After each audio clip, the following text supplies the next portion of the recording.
कहानी शुरू होती है और समुद्र के बीच में एक जबरदस्त भूकंप समुद्र के नीचे इतनी ताकत से झटका देता है कि जमीन में दरार बन जाती है और उससे चमकती हुई नीली रोशनी निकलने लगती है। इसके ऊपर पानी की सतह पर एक कपल एक दूसरे के साथ समय बिता रहे होते हैं। तभी लड़का अपनी गर्लफ्रेंड को शादी के लिए प्रपोज करता है। लड़की कुछ जवाब दे पाती उससे पहले ही अचानक कोई चीज लड़के को पानी के अंदर खींच लेती है। लड़की हैरान होकर इधर उधर देखने लगती है और तभी लड़के की लाश पानी की सतह पर तैरने लगती है। लड़की घबराकर चिल्लाने लगती है, लेकिन तभी एक अजीब समुद्री ज़ोंबी सामने आता है और वो तुरंत लड़की को भी खल्लास कर देता है। इसी बीच हंटर और उसका दोस्त रे और रे की भांजी जेडा मछली पकड़ते हुए मस्ती कर रहे होते हैं। तभी वे दूर एक नाव में आग लगती देखते हैं। वे तुरंत मदद के लिए वहां पहुंचते हैं और हंटर आग बुझाने में मदद करता है। दरअसल वो आग उस नाव के लोगों के पटाखे जलाने की वजह से लगी थी, जिन्हें हंटर जब्त कर लेता है क्योंकि वो एक लोकल सुपरवाइजर था। साथ ही वो नाव पर मौजूद लोगों को शराब पीकर नाव चलाने के लिए भी डांटता है, लेकिन लेन नाम का एक आदमी उससे बहस करता है। इसी बीच एक चट्टान के ऊपर एक अनजान आदमी दूरबीन से नीली रोशनी देख रहा था।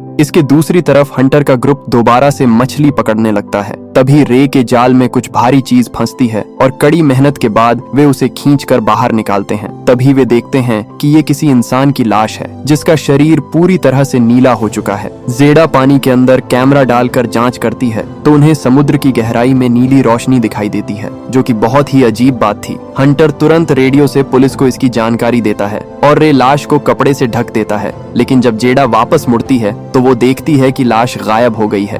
तभी वो लाश ज़ोंबी बन जाता है और जेडा पर हमला करके उसे काफी जख्मी कर देता है। तभी हंटर एक खंजर लेकर उसे मारता है, लेकिन ज़ोंबी होने के कारण उसके घाव जल्दी भर जाते हैं और वो फिर से जिंदा हो जाता है। इसलिए वे दोनों मिलकर ज़ोंबी को समुद्र में धकेल देते हैं। तभी शहर में हंटर की पत्नी केंजी और उसकी बेटी सैम को दिखाया जाता है, जिन्हें हंटर का कॉल आता है। हंटर केंजी से कहता है कि वो जेडा की मदद करें क्योंकि वो डॉक्टर थी। केंजी तुरंत अपने पति से मिलने निकलती है, जबकि सैम अपने दोस्तों के साथ कॉन्सर्ट के लिए रुक जाती है। वहाँ सैम की मुलाकात डैग नाम के सिंगर से होती है और दोनों में दोस्ती हो जाती है। उधर केंजी और रे एम्बुलेंस से जेडा को अस्पताल लेकर पहुँचते हैं, जहाँ डॉक्टर उसका इलाज करते हैं। रे भी जेडा के साथ ही रहता है। इसी दौरान हंटर पुलिस ऑफिसर अकोनी से मिलता है और दोनों मिलकर इस अजीब घटना की जांच करने का फैसला करते हैं। वे हंटर की नाव में बैठकर समुद्र की ओर जाते हैं, जहां पर वे फिर उसी नीली रोशनी को देखते हैं। हंटर फिर से कैमरा पानी में डालता है और वहां एक जहाज का मलबा देखता है, जिसमें एक दरार से नीली रोशनी निकल रही थी। जहाज पर उसका नाम या कोई पहचान का निशान नहीं था, जो और भी ज्यादा अजीब बात थी। वहीं पास ही एक अजीब क्रिएचर तैर रहा होता है। हंटर कहता है कि ये सब भी वैसे ही ज़ोंबी हो सकते हैं जैसा उनकी नाव पर आया था। फिर वो उसके साथ हुई घटना के बारे में बताता है, लेकिन अकोनी इसे मजाक समझकर हंसने लगता है। उसी समय पानी में ज़ोंबी का एक बड़ा झुंड दिखाई देता है, जो तैरते हुए उनकी ओर बढ़ने लगता है। ये देखकर अकोनी को हंटर की बात पर यकीन हो जाता है। हंटर तुरंत केंजी को कॉल करके जेडा को सबसे अलग रखने के लिए कहता है और अपने साथी कलीग से मदद मांगकर कहता है कि इलाके के सभी लोगों को तुरंत सुरक्षित जगह पर ले जाओ। तभी बीच पर सुनामी का सायरन बजने लगता है और लोग हैरान होकर समुद्र की ओर देखते हैं, जहां पानी पीछे की ओर खिसक रहा था। हंटर और अकोनी लोगों को बचाने के लिए वापस जाना चाहते हैं, लेकिन वे अचानक देखते हैं कि उनके पीछे एक विशाल लहर आ रही है, जो कि कोई मामूली लहर नहीं थी, बल्कि वो समुद्री ज़ोंबी से भरी हुई थी। लोग सुनामी को आते देख घबरा जाते हैं। हंटर अपनी नाव को तेजी से भगाने की कोशिश करता है, लेकिन लहर उन्हें भी अपनी चपेट में ले लेती है। कुछ ही सेकंड में ज़ोंबी की सुनामी बीच पर पहुंच जाती है और पूरे इलाके को तहस नहस कर देती है, जिससे ज़ोंबी भी हर जगह बिखर गए थे। हंटर और अकोनी भी किसी तरह सुरक्षित किनारे पर पहुंच जाते हैं। अकोनी एक ज़ोंबी पर गन तानता है, लेकिन वो उस मामूली ज़ोंबी पर गोलियां बर्बाद नहीं करना चाहता। अस्पताल में केंजी रे को बताती है कि अधिकतर सभी डॉक्टर सुनामी के कारण बाहर भाग गए हैं, इसलिए जेडा का इलाज तुरंत नहीं हो पाएगा। इसका मतलब था कि रे और जेडा को कुछ समय के लिए क्वारंटाइन में रहना होगा। बीच पर कई लोग जीवित बचे थे और हंटर और अकोनी उन्हें खतरे के बारे में चेतावनी देने की कोशिश करते हैं, लेकिन तब तक बहुत देर हो चुकी थी। लहर के साथ आए ज़ोंबी अब उठने लगते हैं और समुद्र से और भी ज़ोंबी निकलकर हर उस इंसान पर हमला करने लगते हैं जो उनकी पहुंच में आ रहा था। ज्यादातर जीवित लोग ज़ोंबी में बदल जाते हैं, जिससे झुंड और बड़ा हो जाता है। अकोनी और हंटर अपनी बंदूक और चाकू का इस्तेमाल करके कुछ ज़ोंबी को मार देते हैं, लेकिन उनकी संख्या इतनी ज्यादा थी कि वे सभी को संभाल नहीं पाते। इस दौरान हंटर एक नाव देखता है और उसके इंजन का इस्तेमाल करके कई ज़ोंबी को एक साथ मार देता है, जिससे कुछ लोगों को भागने का मौका मिलता है। उधर सैम और उसके दोस्त एक बिल्डिंग से इस हमले को देख रहे थे। वे अपने पेरेंट्स को कॉल करने की कोशिश करते हैं, लेकिन सभी घबराहट में इतने व्यस्त होते हैं कि कोई फोन नहीं उठाता। अस्पताल में जेडा होश में आती है और वो तुरंत जोम्बी बनकर जागती है और रे पर हमला करने की कोशिश करती है। तभी एक डॉक्टर कमरे में आता है और जेडा उसकी ओर कूदकर उसे काट लेती है। रे इस मौके का फायदा उठाकर कमरे से बाहर भाग जाता है। बीच पर अकोनी एक जोम्बी को छतरी से मार देता है, लेकिन जितने जोम्बी वे मारते हैं उनकी संख्या उतनी ही बढ़ती जाती है। घायल जोम्बी भी हिलडुल कर वापस जिंदा हो रहे थे, इसलिए अकोनी और हंटर वहां से भागने और मदद लाने का फैसला करते हैं। जब वे गाड़ी में बैठते हैं तो अचानक पीछे की सीट पर ब्लेन और उसकी गर्लफ्रेंड को देखकर चिल्ला उठते हैं। ब्लेन वही होता है जो उस आग वाली नाव पर था और ये लोग गाड़ी में छिपे हुए थे। हंटर और अकोनी उनकी मदद करने के लिए राजी हो जाते हैं और ट्रक तेजी से चल पड़ता है। इस बीच दूरबीन वाला रहस्यमय आदमी बीच पर पहुंचता है और अपने हाथ में लोहे की रोड लेकर एक जोम्बी के पास जाता है। अस्पताल में केंजी एक कमरे से बाहर निकलती है और ये देखकर हैरान हो जाती है कि जेडा ने पूरे स्टाफ को मार डाला है। जेडा केंजी का पीछा करने लगती है। जब केंजी भागते हुए कॉरिडोर में पहुंचती है तो रे उसे खींचकर एक कमरे में ले जाता है और दरवाजा बंद कर देता है, लेकिन बाकी स्टाफ भी जोम्बी बन चुका था और वे सब मिलकर जेडा के साथ दरवाजा तोड़ने लगते हैं। आखिरकार वे अंदर घुस जाते हैं, इसलिए रे और केंजी को फिर से भागना पड़ता है। वे भागते हुए अस्पताल के दूसरे हिस्से में पहुंचते हैं, जहां उन्हें एक जोम्बी व्हील चेयर पर बैठा हुआ दिखता है। वहीं दूसरी तरफ जेडा उनका पीछा करते हुए अभी भी उनके पीछे लगी थी। रे और केंजी को लगातार भागते रहना पड़ता है और वे किसी तरह भागने का रास्ता खोज लेते हैं। कुछ देर बाद अकोनी और बाकी लोग पुलिस स्टेशन पहुंचते हैं, लेकिन जैसे ही वे और जोम्बी को उनकी ओर आते देखते हैं, सभी तेजी से अंदर भागते हैं। ब्लेन पर जोम्बी लगभग हमला कर ही देता है, इसलिए वो अपनी गर्लफ्रेंड को झुंड की ओर धमका देकर उसे चारा बना देता है और खुद बाकी लोगों के साथ अंदर आ जाता है। जब जोम्बी खिड़कियों को तोड़ने की कोशिश करते हैं, हंटर ब्लेन को उसकी हरकत के लिए डांटता है। इस पर ब्लेन गुस्से में आकर एक पुलिस ऑफिसर की गन छीन लेता है। वो हथियारों के गोदाम से हथियार मांगता है, लेकिन जब बाकी लोग इनकार करते हैं तो ब्लेन गुस्से में आकर एक ऑफिसर को गोली मार देता है। इसके बाद वो अलमारी की ओर भागता है, लेकिन हंटर उसे फौरन पकड़कर बेहोश कर देता है। उधर सैम और उसके दोस्त बिल्डिंग से बाहर निकलकर सड़कों पर भागते हैं। वे एक जोम्बी को हटाने की कोशिश करते हैं और झुंड का ध्यान एक दूसरे दौड़ते हुए ग्रुप पर चला जाता है। कुछ दूर आगे जाकर सैम का ग्रुप एक मार्केट में छिपने की कोशिश करता है, लेकिन वो जगह भी जोम्बी से भरी होती है। इस दौरान डैग गिर जाता है, जिससे उसके पैर में चोट आ जाती है, इसलिए सैम उसे सहारा देकर चलने में मदद करती है। उनके दूसरे दोस्त को तुरंत जोम्बी मार देते हैं, जिससे उनका ग्रुप अलग हो जाता है। सैम की दोस्त तानी कुछ जोम्बी को धक्का देकर बाहर की तरफ भाग जाती है, जबकि सैम और डैग पीछे की ओर भागते हैं। पुलिस स्टेशन में अकोनी रेडियो से मदद मांगने की कोशिश करता रहता है, लेकिन कोई जवाब नहीं आता। फिर वो एक तिजोरी से एक लिफाफा निकालता है जिस पर रेवॉक फार्मास्यूटिकल्स लिखा था, जिसे वो हंटर से छुपाकर नष्ट कर देता है। हंटर इस बीच समुद्री रजिस्टर में चेक करता है और उस जहाज का पता लगाता है जिसे उन्होंने समुद्र में देखा था। जहाज रेवॉक इंडस्ट्रीज के नाम पर रजिस्टर्ड होता है और उसकी स्थिति में साल्वे इंजन केड लिखा होता है। इसका मतलब है कि कंपनी ने उस जहाज के मलबे को छिपा दिया है। उसी समय जोम्बी खिड़कियां तोड़कर अंदर घुस जाते हैं। ये देखकर हंटर और अकोनी आमरी में जाते हैं ताकि हथियार ले सकें। हंटर को पुरानी चीजें ज्यादा पसंद थीं, इसलिए वो एक शानदार डबल ब्लेड वाली तलवार को उठा लेता है। बाहर निकलते समय हथकड़ियों में बंधा ब्लेन उनसे उसे भी ले जाने की विनती करता है, लेकिन वे उसे इग्नोर कर देते हैं। पुलिस शील्ड का इस्तेमाल करते हुए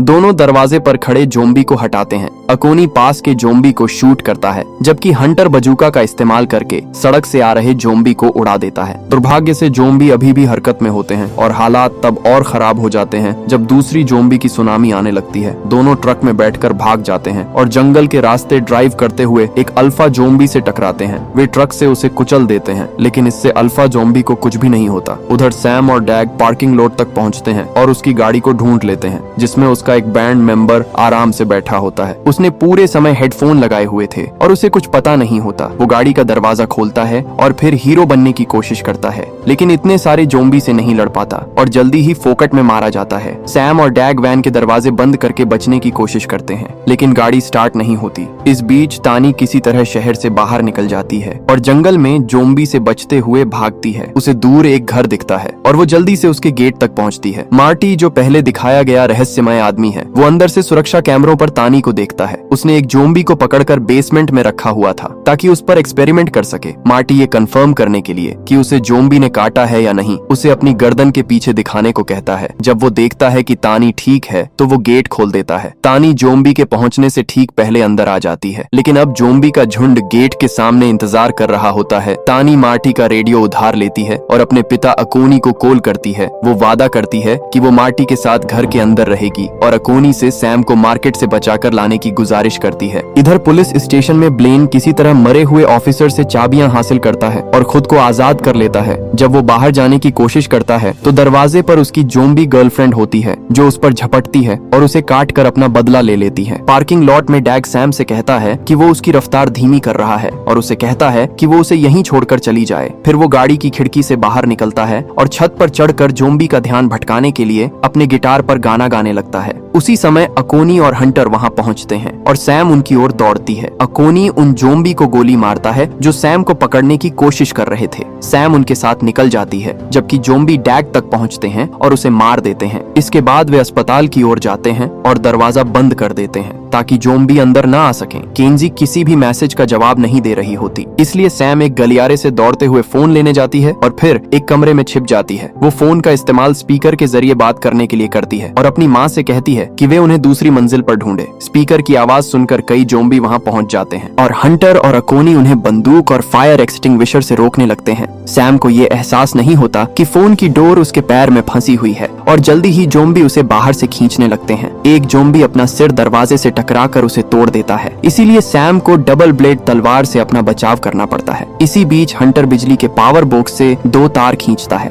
और एक जोम्बी को बिजली का झटका देता है। ये झटका एक जोम्बी से दूसरे जोम्बी तक फैल जाता है और सभी को खत्म कर देता है। उसी समय केंजी और रे लिफ्ट में पहुंच जाते हैं। केंजी के रास्ते में एक जोम्बी आता है जिसे वो तुरंत मुक्का मारकर गिरा देती है और आखिरकार अपनी बेटी से मिल जाती है। अब वे सभी बाहर निकलने की कोशिश करते हैं। तभी केंजी नोटिस करती है कि सुनामी के साथ आए जोम्बी उन जोम्बी से अलग दिख रहे हैं जो काटने से बने थे, जिससे वो सोचते हैं कि शायद ये जोम्बी एक्सपेरिमेंट से बने हुए हैं। फिर ये लोग किसी तरह जोम्बी को मारते काटते हुए गाड़ी में बैठकर वहां से निकल जाते हैं। थोड़ी देर बाद वे मार्टी के घर पहुंचते हैं और तानी अपने पिता अकोनी से मिलती है। तानी देखती है कि अकोनी को चोट लगी है, लेकिन अकोनी सभी को भरोसा दिलाता है कि ये सिर्फ खरोंच है और उसे किसी ने नहीं काटा। जब सब अंदर आ जाते हैं तो अकोनी मार्टी का रेडियो इस्तेमाल करके मदद बुलाने की कोशिश करता है। मार्टी बताता है कि इस सब के शुरू होने के बाद से वो किसी से संपर्क नहीं कर पाया है। तानी कहती है कि 2 सुनामी हो चुकी हैं और फिर भी कोई इस जगह की जांच करने नहीं आया, जिसका मतलब ये हो सकता है कि इसमें किसी की कोई साजिश है। उसी समय बांधा हुआ जोम्बी अपनी जंजीरों से छूट जाता है और गुर्राने लगता है। अकोनी आवाज सुनता है और जांच करने के लिए प्रयोगशाला वाले कमरे में जाता है, जहां उसे खाली बिस्तर मिलता है। अचानक जोम्बी उस पर हमला करता है और हाथापाई के दौरान वो अकोनी को काट लेता है।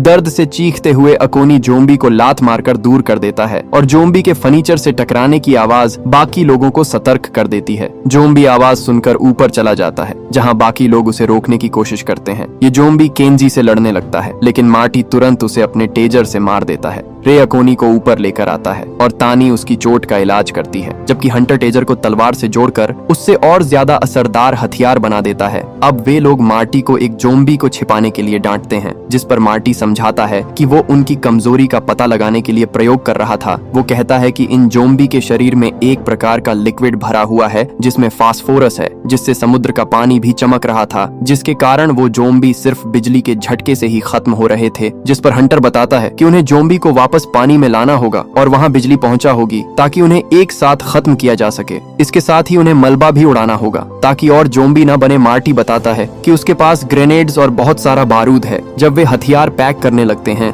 हंटर बाहर रास्ता साफ करने जाता है, लेकिन टेजर काम नहीं करता। अचानक गेट खुल जाता है और केंजी मदद के लिए बाहर आ जाती है। वो वुड चिपर चालू करती है और फिर वो और हंटर जोम्बी से लड़ते हुए उन्हें एक एक करके चिपर में डाल देते हैं। उनकी टीम वर्क शानदार होती है और जल्दी ही सभी दुश्मनों का सफाया हो जाता है, जिससे ग्रुप वहां से निकल सकता है। रास्ते में केंजी हंटर से कहती है कि अगर उसे कुछ हो जाए तो वो सैम का ख्याल रखे। जल्दी ही अकोनी बीमार महसूस करने लगता है, इसलिए वे आराम के लिए एक गुफा में रुकते हैं। ये अजीब बात थी कि वो अभी तक जोम्बी में नहीं बदला। मार्टी समझाता है कि उसे सिर के पास नहीं काटा गया था, इसलिए वायरस को उसके दिमाग तक पहुंचने में समय लग रहा है। अपनी मौत को नजदीक आते हुए देखकर अकोनी अपना सच बताने का फैसला करता है। 30 साल पहले एक फार्मास्यूटिकल कंपनी इस बीच पर एक जवान करने वाली वाली दवाई का परीक्षण करने आई थी, वो भी सरकार से बचने के लिए एक जहाज पर उन्होंने इस रहस्य को बनाए रखने के लिए हर किसी को रिश्वत दी, जिसमें स्थानीय नेता भी शामिल थे। अकोनी ने मदद करने के लिए हामी भरी क्योंकि उन्होंने उसकी बीमार पत्नी का इलाज करने का वादा किया था, लेकिन वो फिर भी नहीं बच सकी। हालांकि दवा इंसानों पर परीक्षण के लिए तैयार नहीं थी,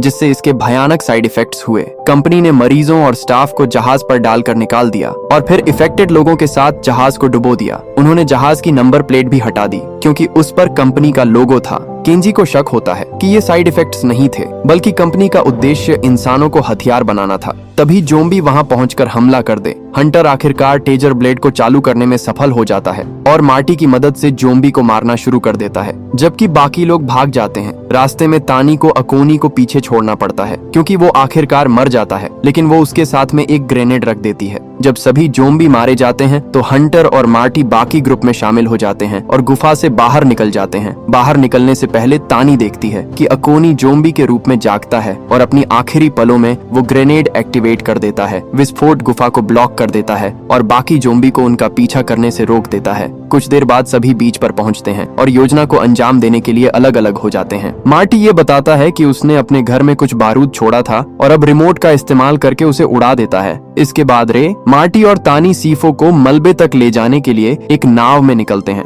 मार्टी कनेक्शन सेट कर रहा होता है और तानी उसे जल्दी करने को कहती है क्योंकि जोम्बी उनकी तरफ तैर रहे होते हैं। हंटर कुछ तार लेकर पानी के छोटे तालाब तक खींचता है, जबकि केंजी और सैम पावर बॉक्स के पास सही समय का इंतजार करती है ताकि बिजली चालू कर सकें। फिर हंटर एक बाइक लेता है और तेज म्यूजिक बजाता है ताकि जोम्बी उसका पीछा करते हुए बीच तक पहुंच जाए। इसी दौरान मार्टी पानी में कूदकर टाइम बम इंस्टॉल करने की कोशिश करता है, लेकिन वो जोम्बी से घिर जाता है। रे उसे बचाने की कोशिश करता है, लेकिन तभी एक जोम्बी नाव पर आता है और रास्ता रोक देता है। जब तक तानी उस जोम्बी को धक्का देकर बाहर करती है, पर तब तक बहुत देर हो चुकी थी और मार्टी मारा जा चुका होता है। हंटर जब पानी तक पहुंचने वाला होता है, तभी उसकी बाइक रेत में फंस जाती है और उसे पैदल ही आगे बढ़ना पड़ता है। अचानक अल्फा जोम्बी उस पर हमला करता है और उसे जमीन पर गिरा देता है। ब्लेड में लगा टेजर फिर से खराब हो जाता है, इसलिए हंटर को बिना किसी हथियार के हाथों से ही लड़ना पड़ता है। अल्फा जोम्बी तुरंत उसका हथियार छीन लेता है और उसकी कलाई पकड़ लेता है, लेकिन वो उसे कुछ किक्स मारकर खुद को छुड़ा लेता है। केंजी ये सब देखती है और फंसे हुए बाइक को निकालने लगती है। म्यूजिक फिर से बजने लगता है और आखिरकार जोम्बी तालाब की तरफ बढ़ने लगते हैं। हंटर अल्फा जोम्बी से लड़ता रहता है और जब जोम्बी उसे गले से पकड़ लेता है तो हंटर इसका फायदा उठाकर छिपी हुई चाकू निकालता है और जोम्बी का हाथ काट देता है। नाव पर तानी जोम्बी को शूट करती रहती है, जो नाव पर चढ़ने की कोशिश कर रहे थे, लेकिन वे रुकने का नाम नहीं लेते। रे उसे लाइफ जैकेट देता है और कहता है कि वो यहाँ से बचकर निकल जाए और तानी पानी में कूद जाती है। अल्फा जोम्बी अभी भी हंटर से लड़ रहा होता है, लेकिन हंटर उसे किक मारकर ब्लेड को वापस उठा लेता है। इस बार टेजर काम करता है और वो जोम्बी का सिर काटकर उसे पानी में धकेल देता है। उसी समय सैम पावर बॉक्स चालू कर देती है और सभी जोम्बी को एक ही झटके में करंट से मार दिया जाता है। जैसे ही तानी समुद्र में दूर तक तैर कर जाती है तो रेडियो पर रे हंटर से विदा लेता है और बम को एक्टिवेट कर देता है। धमाके से एक बड़ा विस्फोट होता है जिसमें रे जोम्बी के साथ मारा जाता है। इससे एक बड़ी लहर उठती है जो बीच की तरफ बढ़ने लगती है और हंटर को वहां से भागना पड़ता है। रास्ते में उसे जोम्बी बन चुका ब्लेन मिलता है, जिसे वो ब्लेड से मारकर उसे मुक्ति दे देता है। फिर हंटर ठीक समय पर वहां से निकल जाता है और लहर किनारे से टकरा जाती है। हंटर केंजी और सैम से मिलता है, जो तानी को पानी से बाहर निकालने में मदद कर रहे होते हैं। इसके बाद हंटर और केंजी एक दूसरे को किस करते हैं और पूरा परिवार रेस्क्यू जहाज को दूर से आते हुए देखता है और इसी सीन के साथ ये कहानी यहीं पर खत्म हो जाती है।